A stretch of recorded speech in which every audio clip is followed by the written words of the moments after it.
Something I think every founder should actually do, or just every professional should do, is have or take a sales job.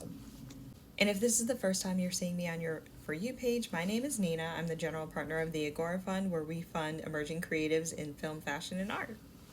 But back to you taking on that sales job, or at least getting sales experience. I find it to be incredibly valuable. Think about it. So you're founding this company. You're most likely probably the CEO of said company, right? We love that. And what do CEOs do? Part of the job is us selling the product and selling the brand, the image, the company.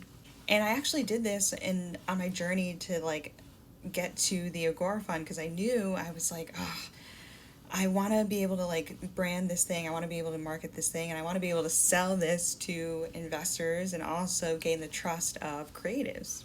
So what did I do? I got a sales job at a firm, and I was doing like 800 dials a day. I was talking to all these like high net worth individuals, and I would get used to hearing the types of like investment questions or market questions that they have, and like you have to convince them why they should put their money or invest their money into that product that I was talking about.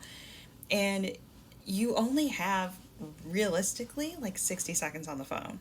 So I found it to be incredibly valuable to get really succinct on like your messaging, your wording, and then you kind of learn like certain cues of like how you can kind of like hear and feel someone's interest over the phone, but also like the interesting metrics of human psychology and how sales psychology ultimately works.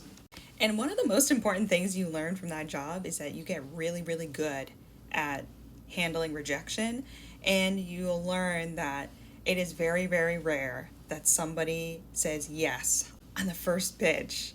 Very rare. You usually have to be like hit with a couple of like objections, which is normal when you're a founder and you're trying to convince someone like I have a great product, I'm solving this problem, or you're trying to pitch to investors like I think you should invest in me because of X, Y, and Z.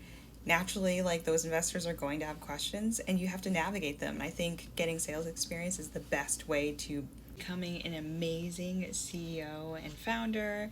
And if you are a builder, please, I beg you, at least find someone who is really, really strong in the sales department or the sales skill. It will save you a ton of headache. Please. Because what do we always say? You can have an amazing product, but if you don't know how to sell it,